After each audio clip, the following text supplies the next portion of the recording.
Good afternoon, Jonathan. Thank you for joining us. Thank you. Perhaps if we just start with a brief introduction to both yourself and how you fit into RBS. Yeah, so I've been with RBS for 12 years now, always within procurement roles. Prior to that, I was with Diageo and Harrods, both down in London. Number of roles in RBS, and now currently heading up the corporate banking division procurement team within Royal Bank of Scotland.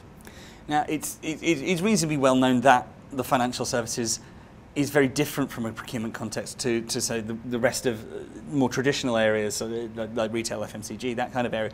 What is it for you that is particularly different in finance to the rest of procurement? Well, I guess indirects are our directs, first and foremost. We don't tend to view indirects as anything, in the sense that the running and the operational running of our organisation is the stuff that we buy, if you like. Everything from the cleaning, the property management, the marketing, the consultancy, the advisory, through to legal services, and everything in between, as well as the cash in transit, the brokerage, and the bank-specific requirements. These are all just treated as third-party spend, and you know, the cost base of a bank is largely staff and stuff. And it's generally about 50-50 is how it splits out. So everything that falls into the stuff category comes through the procurement function. Now, you were speaking this morning on diversity. First of all, if we can maybe just put some detail on exactly what you mean by diversity in this context. Sure. So diversity is really just looking beyond what you know, rather than just always using the same supply base, the same people. I mean, at the heart of diversity, by our very nature as humans, we tend to be drawn to people like us. So therefore you recruit in people like yourself. And that actually isn't a good business practice, because it loses some of the strength, the wider thinking, the resilience you get by having a range of different people in your organisation. So diversity for us from a supply chain angle is about diversity in the employee base, diversity in our client base, but also diversity in our supply chain. So maybe if you can tell us a little bit more about that presentation and exactly what you were telling everyone. Sure. So we're on a journey, and it is a journey because as I say, we don't know where we're going to end on this. But supply chain diversity, and if I can just define that a little bit further for you, in the sense that a diverse organisation is one that is 51% run, owned or managed by an underrepresented group. And that could be women in business, it could be Asian businesses, and it's trying to work out where those fit into our society and our supply chain. The majority of these businesses happen to be small to medium-sized enterprises, which in RBS language is turnover up to 25 million. And it's working with these suppliers and this population, of which, by coincidence, 1.3 million bank with us.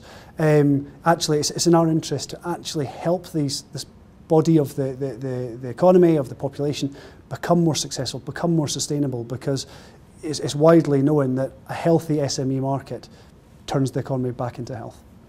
So what are some of the key strategies that you brought into place as a result of the research you've done? Yeah, so it's interesting and challenging. First thought everybody thinks is, can't use diverse suppliers because, oh, they're expensive, oh, it's riskier. And the reality is it could be, but not always. And we shouldn't patronise these businesses by assuming they are riskier, they are more expensive. You know, these are businesses, these are entrepreneurs in their own right who are very good at what they do, which is why they're doing it. But we do need to ensure that we don't damage our cost base by increasing costs. We need to ensure that we don't damage our risk profile by bringing in suppliers who may be the weak link, if you like, in some of our requirements. And we're trying to look beyond that and not run with the assumption that they are more expensive or riskier, and look at how we can use these firms, specifically in areas where either the larger firms can't give us what we need, aren't as agile on the ground as we would like, or indeed there's a lower risk profile to serve, or indeed it's just time to shake it up and do something different, and we don't need to have leveraged that out on a national basis, because there'll be times diverse supply base just isn't appropriate for the requirements of the category. For example? So we 10 years ago, the Royal Bank of Scotland nationalised down cleaners, and we had at that point over, I think it was 600 cleaners cleaning branches and buildings. We rationalised that down to 6 large firms, and then 2 years ago we took it down to 2 firms. And there is a reason why we've done that, because it's removed the overhead management cost, if you like, out of branches. We don't want them concerned about cleaning branches, we want them concerned about doing their job, which is serving the customers. We don't want the infrastructure internally to manage 600 different cleaners. We want a consistent brand appearance and specification. And we actually want somebody else to take the burden of all that management out of the supply chain for us. So in that scenario, I could never see us going back to a localised cleaning setup. We would always keep it as a national rolled up contract. So as well as, I suppose, the good PR and ticking the right boxes, what are some of the bottom line advantages that you're getting from diversity strategies? So we are getting bottom line. I mean, we only do it where it makes sense, right? We're not making it easier for these firms to do business with us. We're just making sure they are considered and included in our thought process. So we would only bring a supplier on regardless of ownership, makeup, scale, size, if they were able to offer the best commercial offering, the best risk offering in the market that we've tested. So from that perspective, everyone that comes on brings us commercial benefit. There are examples of where we actually have considerably undercut the larger players because these organisations don't have the overheads that the larger firms do have. Well, thank you very much for speaking with us. It's really interesting stuff, and of course, best of luck for future projects. Great, thank you very much.